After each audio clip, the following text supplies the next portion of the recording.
Guys, meron naman tayong project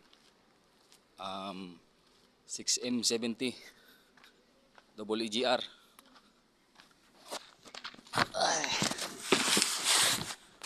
Pulimatic.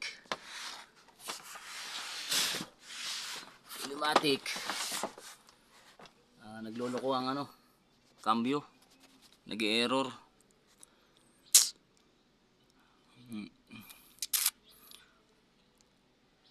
Dilim ayan labo. Ito yung clutch niya, merong governor, may sariling governor. Nilinisan natin, ang dumi.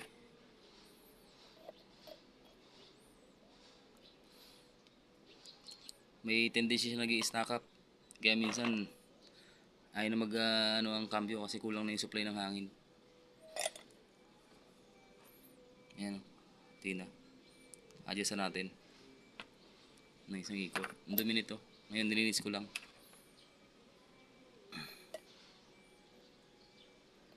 Okay pa naman yung spring eh. Pagka matagal na siya nakatakbo, nagloloko na ang niya, ang clutch. Hindi na maipasok. Hindi na ma-release. Naka-drive lang, hindi na mapandar. Kaya ang gagawin, jajakan tong gulong. Pag-jack ng gulong, tsaka i-start doon para lang mag-engage yung mag-neutral. Kailangan jacket to. Yung differential. Pulimatic eh. Pakita ko. Pulimatic.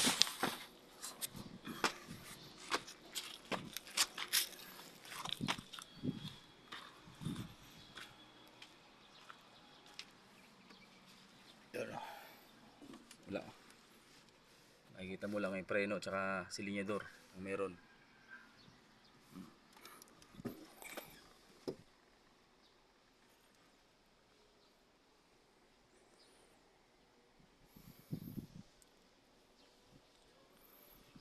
Subukan natin mamaya. Nice na.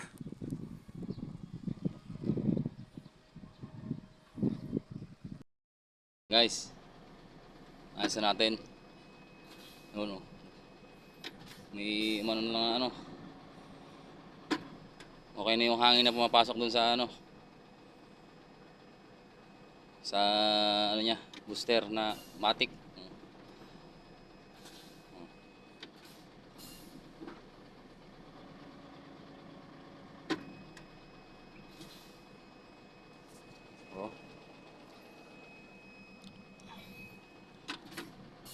Madumi yung niya yung governor niya eh. Kaya minsan kinukulang ng supply ng hangin kaya nagwa-warning dito. Nagiging nagpupula. Nagwa-warning dito sa inchi kasi hindi ko mabasa. Kinukulang ng ng supply ng hangin. To road test na lang to.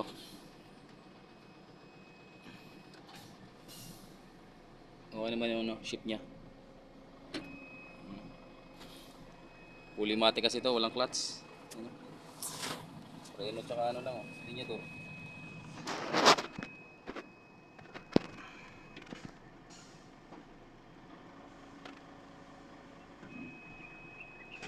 Na. Road test na mamaya. 6M70 double EGR.